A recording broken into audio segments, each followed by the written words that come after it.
Sécase la hierba, marchítase la flor, pero mi palabra permanece para siempre.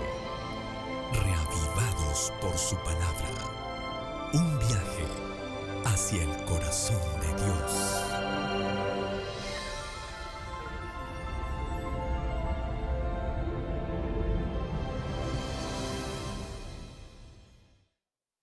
Qué gusto saludarte nuevamente. Dios tiene un mensaje para ti en este día.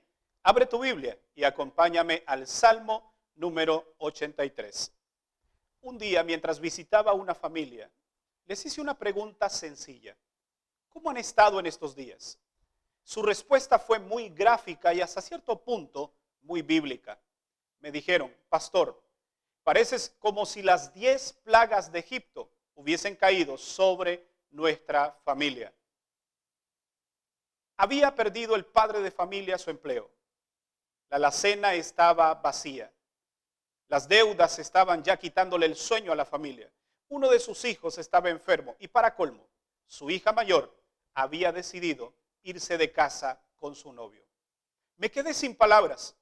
No sabía qué decirle, porque las evidencias que esta familia tenía eran realmente de peso. Sin embargo, hay algo que quiero recalcar. Cuando las palabras humanas no fluyen, la palabra de Dios sí lo hace. El salmo de hoy presenta la preocupación del salmista porque muchos enemigos se unieron para destruir al pueblo. Veamos las lecciones que nos deja el capítulo de este día. La preocupación del salmista se encierra en el versículo 3. Notemos lo que dice: contra tu pueblo han consultado astuta y secretamente, y han entrado en consejo contra tus protegidos. Han dicho: venid y destruyamos, para que no sean una nación y no haya más memoria del nombre de Israel. Los enemigos se aprestaban para destruir al pueblo de Dios. Sin embargo, la seguridad del salmista la encontramos en el verso 1. El clamor que hace es el siguiente: oh Dios, no guardes silencio. No calles, oh Dios, ni estéis quieto. El salmista sabía que la quietud de Dios era un peligro para ellos. Dios no debía guardar silencio, debía manifestar, y por eso clama de esta manera. La sucesión vertiginosa de frases cortas es característico cuando nosotros anhelamos ayuda en momentos de angustia. Sin embargo, recalquemos un principio que ya hemos mencionado en ocasiones anteriores.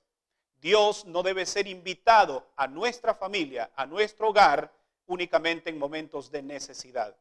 Debemos invocar su nombre en las buenas y también en las malas. El pueblo se encontraba en necesidad extrema. ¿Y cómo no estarlo si sus enemigos se habían reunido para conspirar contra ellos? Notemos los enemigos que se reunieron. Nos dice los versículos 6 al 8.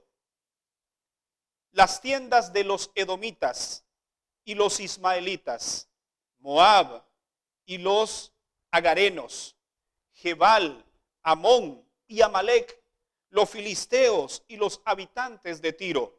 También el asirio se ha juntado contra ellos. ¿Notaste cuántos enemigos? El pueblo de Dios tenía temor porque sus enemigos quizá eran más numerosos que ellos.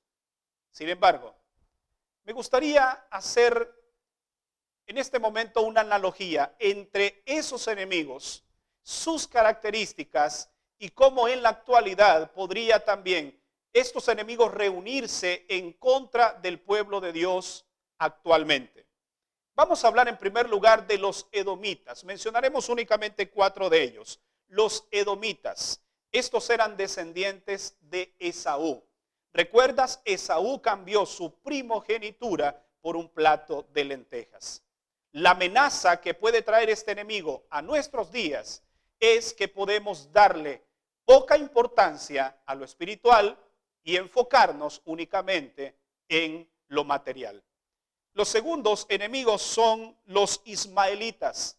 A los ismaelitas Dios les había dado una promesa. Según Génesis 17:20, ellos serían una gran nación, una nación numerosa.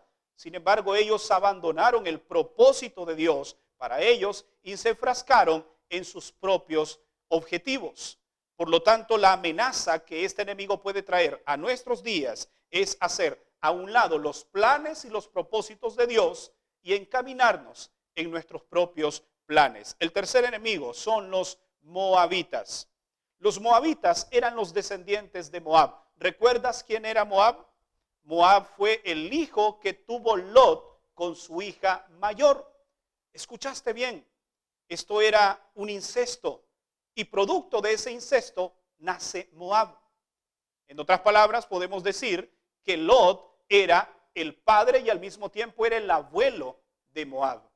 Ahora, ¿cuál es la amenaza que este enemigo puede traer a nuestra actualidad? Pasar por alto las instrucciones divinas y pervertir los principios de pureza que Dios tiene para la familia de hoy. Y la familia es un blanco perfecto de ataques enemigos. Y el cuarto y último enemigo son los filisteos. Su descendencia o de dónde provienen no es clara, pero sí su agresividad y característica principal, que era asolar y saquear a las comunidades vecinas. Ellos se sustentaban a base de el hurto por la fuerza. La amenaza que este enemigo puede traer a nuestra actualidad es robarnos la paz, la estabilidad emocional, el gozo de la salvación. Y todo esto lo hará por la fuerza, porque el enemigo no pide permiso para destruir tu vida. ¿Cuál es la finalidad de todos estos enemigos? ¿Y cuál era la finalidad que ellos tenían para el pueblo de Israel en aquel entonces? Y puede ser la misma finalidad para nuestros días. Notemos lo que dice el verso 12. Ellos han dicho, heredemos para nosotros las moradas de Dios. El propósito principal de estos enemigos es robarte la salvación y la vida eterna.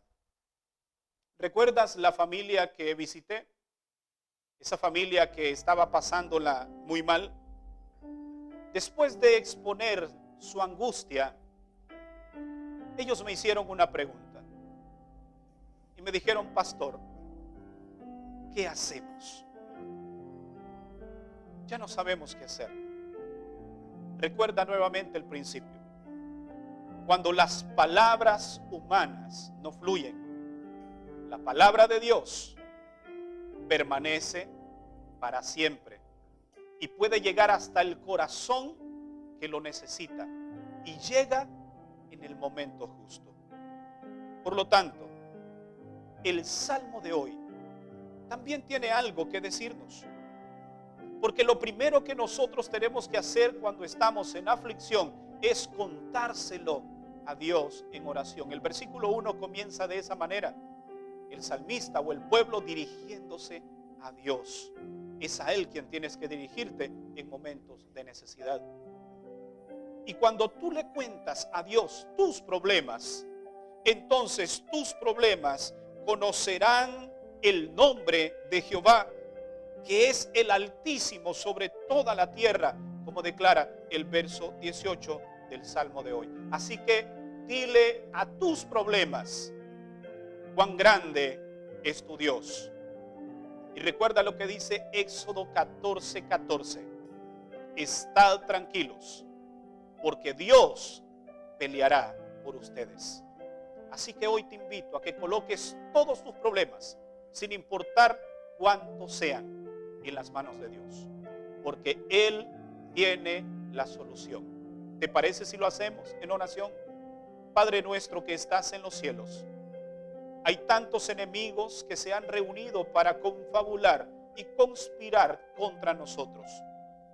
Queremos presentarlos delante de ti y por favor, líbranos, sálvanos de ellos, para que podamos tener paz y tranquilidad dentro de nuestro corazón y en nuestra familia. Te lo pedimos y agradecemos en el nombre de Jesús. Amén. Gracias por habernos acompañado en el mensaje de hoy. Te espero en el próximo capítulo de Reavivados por su palabra. Que Dios te bendiga.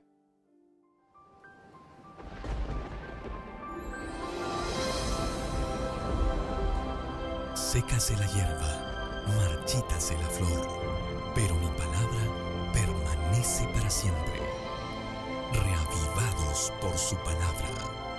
Un viaje hacia el corazón de Dios.